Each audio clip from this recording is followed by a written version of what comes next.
Okay, good morning. It's Morgan and Steve Lovsteen, and we are here.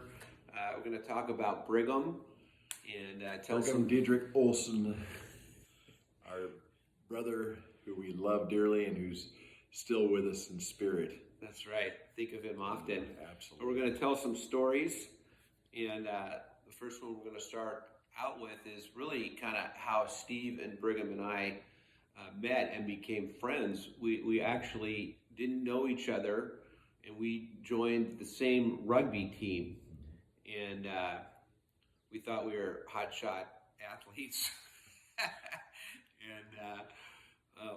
And we started practicing together and working out together, and gravitated towards each other. Brigham, of course, was always just the most enthusiastic guy, and he's probably the one who, brought us together initially. Yeah. Always just had a big smile on his face and so loving.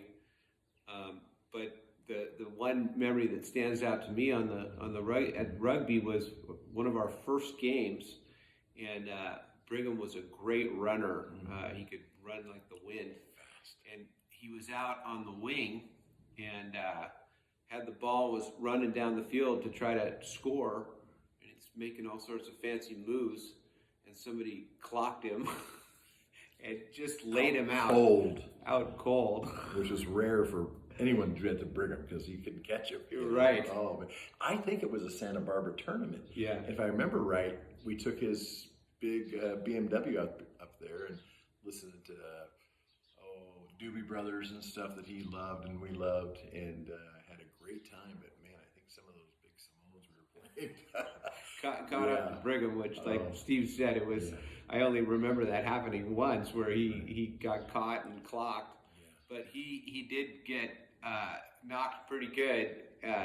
It took us a little while to revive him, and he was wondering where he was. Yes.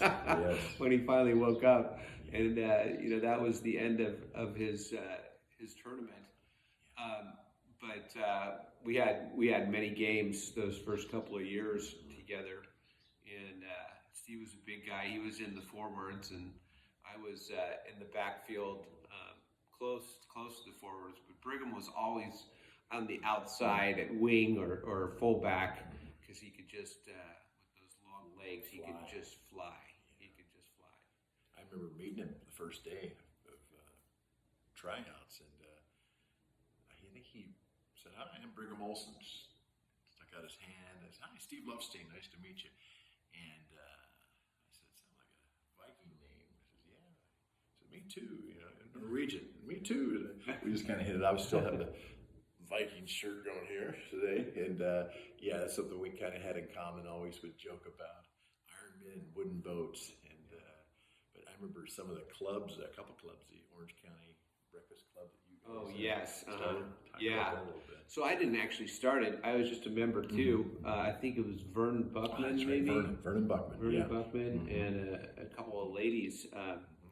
So Brigham was always just making friends and loved to network. And so he and Vernon, I believe, and these two other gals created what they called the Breakfast Club. And we all were, young, hotshot professionals, and Brigham was going to get us all together to network and, talk big deals and stuff.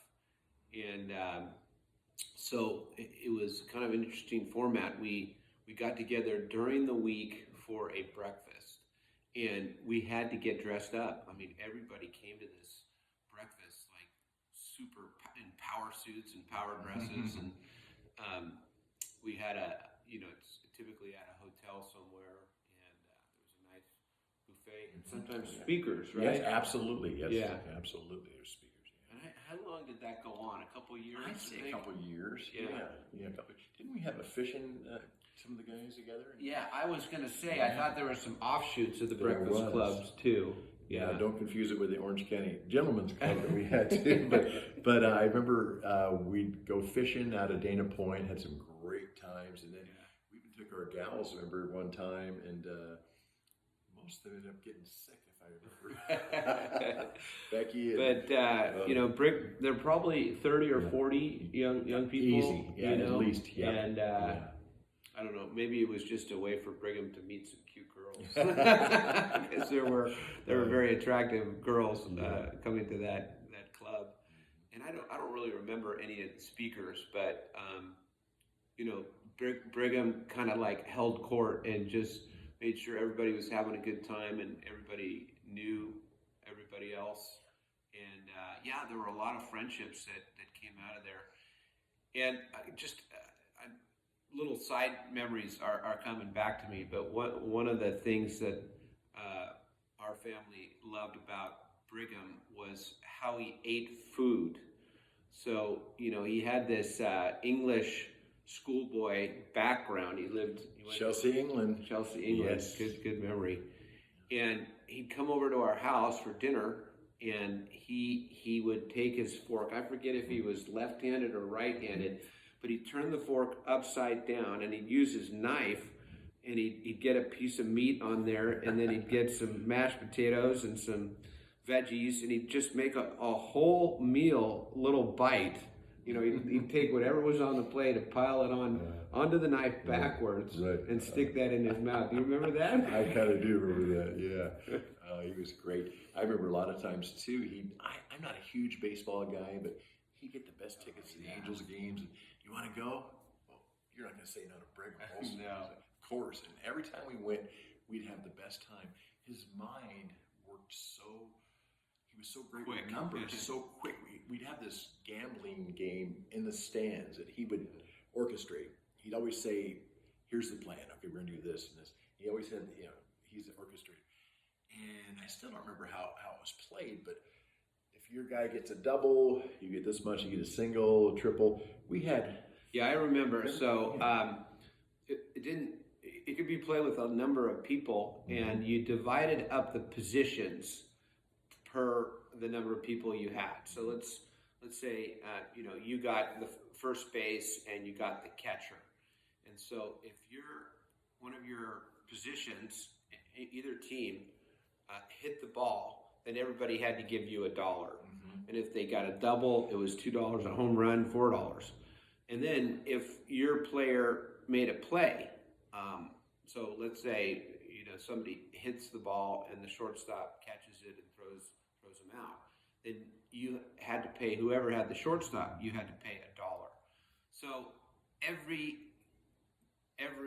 up at bat, every play, dollars were being exchanged, and you were intensely interested in the game because you wanted to make sure if there was your guy did something well, you got $1, and so it made the average baseball game 10 times more exciting. It was great. I remember having people in the stands, strangers. Hey, can we get in there? Can we play? And we'd have people around us playing too. Okay, and it was just his mind was so sharp. Brigham was at the center of it, orchestrating everything and so true. Making it happen. One thing I wanted to say too, when I first met Brigham, he said, we talked to him. He said, "So what do you do, Steve?" I said, "Don't laugh. I'm apprenticing to be a chimney sweep." He says, "Oh, just like Oliver Twist." Chelsea, England, he spent time in England. They had to have chimneys cleaned back then, and it's been 39 years, and we're still rocking and rolling. But thanks to Brigham, I have the name Oliver Twist, and everyone loves it. I owe a debt of gratitude to him. I think that's part of why we're successful, and just it's funny how he touches us still in so many ways.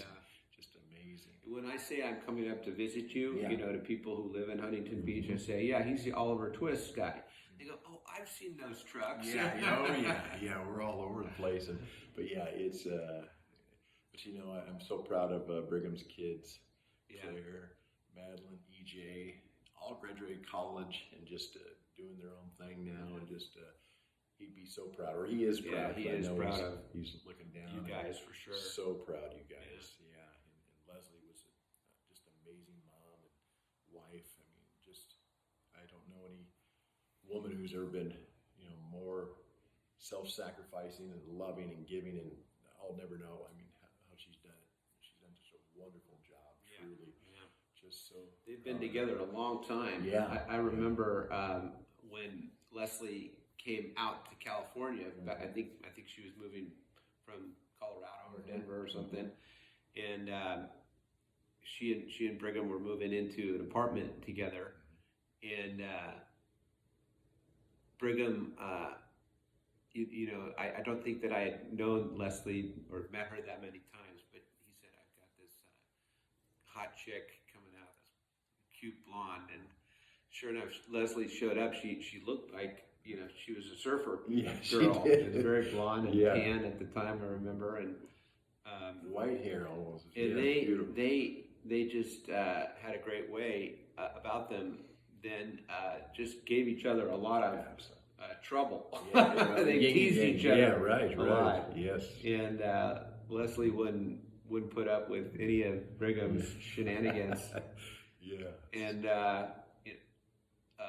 Brigham had, I forget if you were there or not, but Brigham had solicited me to come help move her in. And I know you have a funny story about moving in and stuff. I got to tell you, so Tom Dudley, who worked with Brigham's father, Roger, in the banking business. He was right below Roger. He was the #1 guy. Lived right across the street from me for years. Nice guy.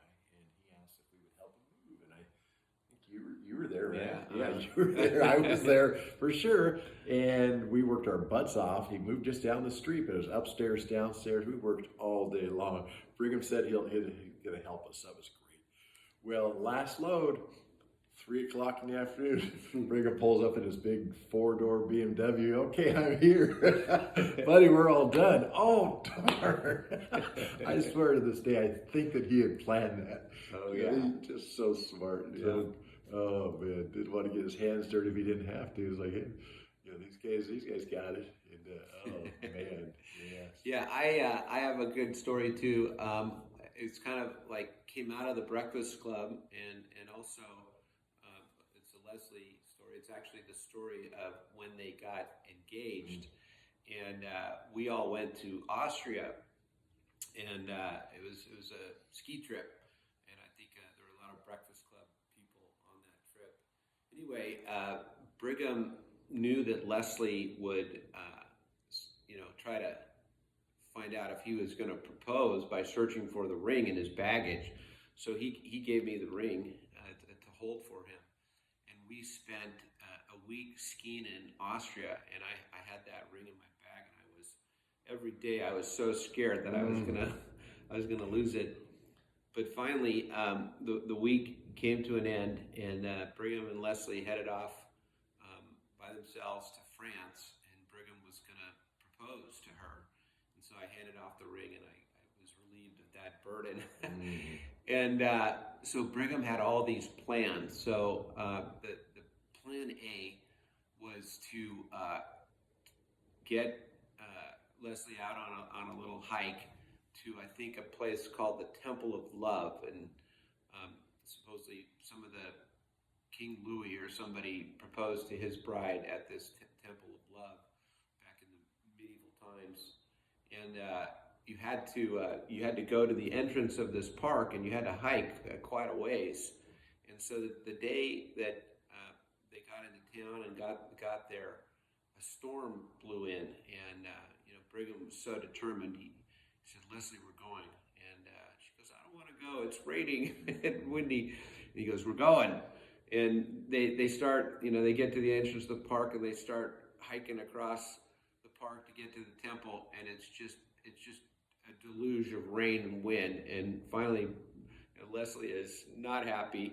Brigham finally caves, and they head back, and Brigham did not propose. So they had more time there in France, and so Brigham had a couple other opportunities, and for one reason or another, it just didn't materialize. So they're down to the last day, and Brigham still hasn't proposed. So he's gonna take her out to a nice French restaurant, and he's got an idea that they're gonna have the red checkered tablecloth and a nice kind of country restaurant type flavor, and candles and stuff, and he finds just the right place and takes Leslie over there. He's got the ring with him, and Brigham has been charging around France all week long, and he hasn't had any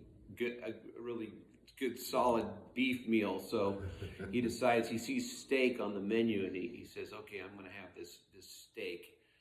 And Leslie orders some salad and soup or something simple, and they have this waiter who's very French and I guess not very nice. Brigham's trying to hold his temper, but finally they get the meal order in, and they're having a nice time, and it's just a great atmosphere. And the waiter comes back and he delivers Brigham his meal.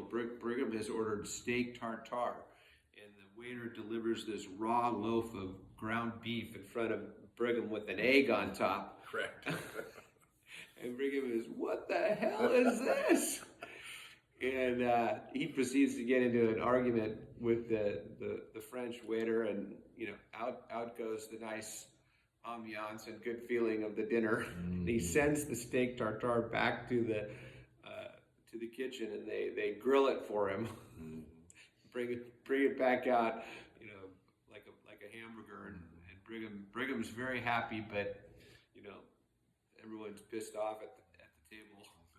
And so I think he actually did pop the question that night, and obviously it's history what happened with Brigham and Leslie. They had a great wedding and super marriage. Yeah, and great kids too.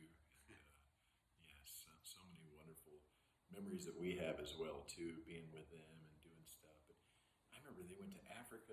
They went to the Galapagos Islands. They had a lot of pictures from Africa up on the house. I love seeing those pictures, and just they really put a lot in a short period of time. But yeah, Brigham influenced us all, and he's still with us to this day. So many great memories. Yeah, just a huge smile all the time. Yeah. So positive. Here's the plan. I know when he was, dealing with his cancer and his sickness, he had lost a lot of weight. But we got the football out. Let's show the football a little bit. That guy threw me a bullet in front of his house on Hancock. I mean, he could still chop that. I'm like, dang. He's such a great athlete. Yeah, that kind of brings back a memory too. Didn't we do like turkey bowls? Oh, we used to Corona Del Mar High, man. Yeah. Every year. Yes.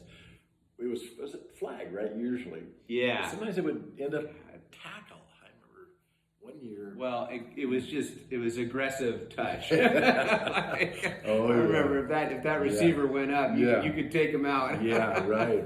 Oh, that was I remember some great games we had. And I think Brigham and I used to be on opposite sides of the field because he was a great quarterback and I played quarterback a little bit. Yes. And we were lucky whoever Steve team was on because he could block and catch. Yeah. But I remember one year Brigham and I did get on the same team. Right, probably cleaned us out. I got to throw him some long passes that were just still, I can still see those passes and catches in my mind. Great athlete, great hands. And I remember a lot of the games we never had a whole team, and we would go to the field and we would pick up a bunch of players. That's right and too. Yeah, Brigham would head out and go make best friends with whoever else was there. That was we did that for years. Yeah, can't do it anymore, can we? No. I wish we would have got him into surfing. Oh yeah. Remember we took Leslie and the kids to Cabo one year, and she actually got on a board and learned how to surf. And she was just really petrified to do it. But because there were rocks all over. Oh yeah, the instructor for I remember that hotel. That? Yeah, a lot of rocks. Stood up so many times, and it was a natural. I'm like, wow! And she conquered that fear she had, and just it was amazing. Brigham, I'm sure, was proud of her for that. EJ and I, all of us, in fact, EJ and I, we got some great surf for about 4 or 5 days out there. Just so fun. So straight out Old Man's, and then Zippers is to the down a little bit, but it was 4 to 6 foot. We didn't need to go to Zippers. It was so want to go there with you sometime. Maybe in about 5 or 6 months. So let's take Yeah. EJ. Oh man, EJ's always ready to go. I know he's living, I think, down in San Diego right now, getting all the good black surf and the Sunset Cliffs. And I think he went to Panama or Nicaragua last year too. So yeah. All right. Well, we will pause this for now and come up with some other fun stories. Yes. Out.